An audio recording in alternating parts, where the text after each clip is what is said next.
changed. But when you've been in the spotlight for decades, people start digging. And with Garth, the internet has definitely had some fun.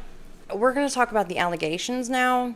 When people say allegations, you might expect to hear some serious scandals. And sure, yeah, over the years, there have been lawsuits and rumors swirling around his personal life and business dealings. Some accuse him of being controlling behind the scenes, while others point to weird behavior in interviews or questionable moments with fans. And I have things to show you. It's very odd. Well, I guess it's official. We're now on Facebook. I really wasn't sure about this at the start. But then a friend of mine said something that just made all kinds of sense. She said, think of it more as a conversation. I like that. But I'm already finding out on my own. So it's wiping the walls out between you and me, and I really like that. It allows us into each other's worlds, or I guess in my case, the hotel room. When I think about things I want to post cool stuff, slick stuff, neat stuff. But most of the stuff I'm going to post is going to be raw stuff like this. This is just who I am. So if this is truly a conversation, then I say let the conversation begin.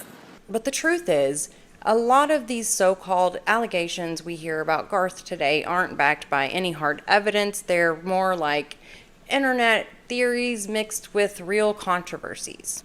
Comedians like Tom Segura have even turned him into a running joke, hinting at dark secrets and even jokingly asking, "Where are the bodies, Garth?"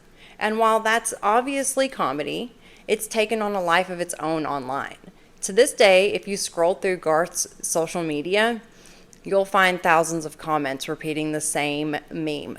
It's become part of his legacy, whether he likes it or not. I go, so what's the deal? And they go, well, he goes, I asked his right-hand person, does Garth hate Tom?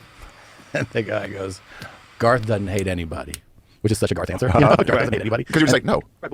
Just that, like, they're just accept that they have a spin on it. That they're like, when you're big, when you're really well known, you have a big profile. Yeah. You can't control what happens online and all this stuff. But it's all the comments. It's not like It's every post. So let's talk about his alter ego, Chris Gaines. Chris Gaines. It's definitely the weirdest, strangest chapter in his life, in his career. In 1999, at the peak of his fame, Garth decided to reinvent himself. Not as a country star, but as a fictional Australian rock star with a tragic backstory.